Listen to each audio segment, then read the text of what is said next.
This time to introduce our next inductee will be Bruce Howard.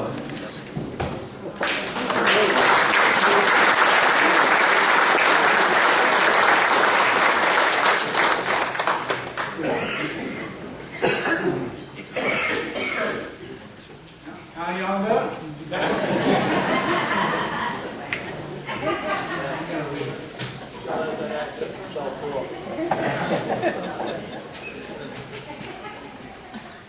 I'm going to be talking about a guy I've known all my life. He's my older brother, Robert Bob Howard. I noticed that everyone in the papers and on TV and everything called him Bobby Howard. None of the teammates, none of the classmates, none of his friends, none of the family, no one ever called him Bob. They called him Bob. In the 100 years of Brewer High School football, Bob Bauer is without a doubt one of Brewer's most spectacular players. Bob, in addition to his football exploits, played basketball, starting guard, baseball, starting catcher, and was a sprinter on the track team.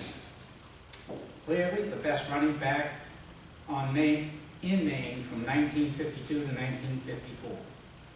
Bob scored 71 touchdowns in his varsity career. Many of those touchdowns were of extraordinary variety, many covering 20 to 60 yards. As a freshman, he scored 3 TDs in one game. On November 11, 1953, he scored both touchdowns against arch rival Bangor as the Witches beat the Rams for the first time in 14 years. Bob's nickname in the local media was Mr. Touchdown. He was also described as flashy, swivel hip, hula hip, and crazy leg. At home, he was known as Bob. Various newspaper articles mention Bob in the following accolades. He was a great competitor with baffling change of pace and sudden quickness. He zigged and zagged on many dazzling runs. Bob Bauer twisted his way through a maze of tactics. He was at full speed in 3 steps. Bob had brilliant speed, ran with power, and a lot of deception. Bob led the Witches to a tie with Skowhegan for the state championship for Class FF in 1953. He was named to the All-State team in 53 and 54. He was appointed to the Parade All-American team in 1954. He was also named to the Bangor Commercial Newspaper All-Scholastic team for Eastern and Northern Maine in 52, 53, and 54.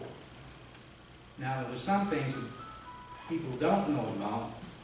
In his last high school game against Bangor, he was told that he was not to play that game. He had a bad shoulder. And so Doc Adams came down to the house and he told my dad that he didn't recommend Bob playing football again. So Bob went up and told Doc Adams he was going to play. So before the game, Doc Adams was in the locker room and he taped all kinds of styrofoam around his shoulder and taped it on. And Bob went up and played his last game and played the whole game and played football again. In baseball, his senior year, he was a catcher. And he got whacked in the hands a couple times with a guy going around with a bat. And his meat separated from the bone on his finger. He taped up the finger and played baseball the rest of the season on his throwing hand with that tape. And it had to be drained a couple times, but he played the whole year.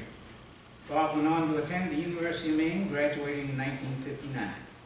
He played football there in 55 and 56. As a sophomore, even with limited playing time, Bob scored 5 touchdowns and was the second leading scorer on the team.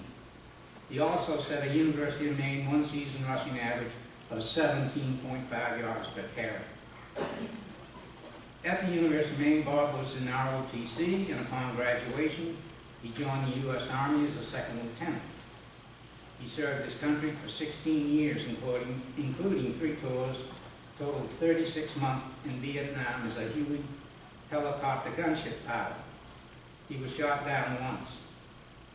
received 2 Purple Hearts for wounds in combat, and received many decorations. Major Bauer retired from the United States Army at the conclusion of the Vietnam War in 1974 as a true American hero. Bob has lived in Arlington, Maine for a number of years with his wife Melanie. He is the father of 3 children, Robbie, Lori, and David, and grandfather of 3 grandchildren, Dear, Nick, and Taylor. And so I'd like to introduce my brother Robert Bauer.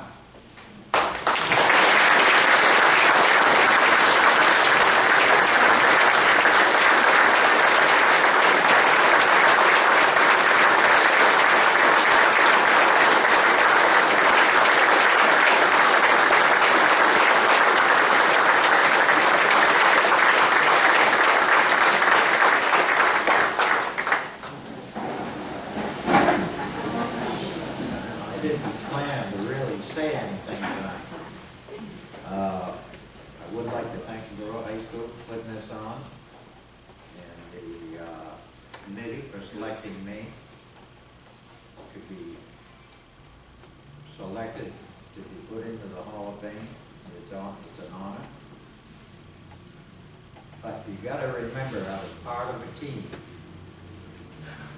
Whether it was football, basketball, baseball, or track, they were teams, and we played as a team.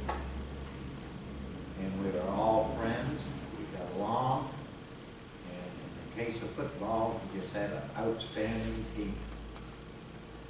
If it hadn't been for the linemen, like the Archer brothers, Rolly and Dick Gray, Bob Connor, Phil Brown, Calvin Rowe, Eddie Dean, Grant Jervin, I'd never been able to do what I did.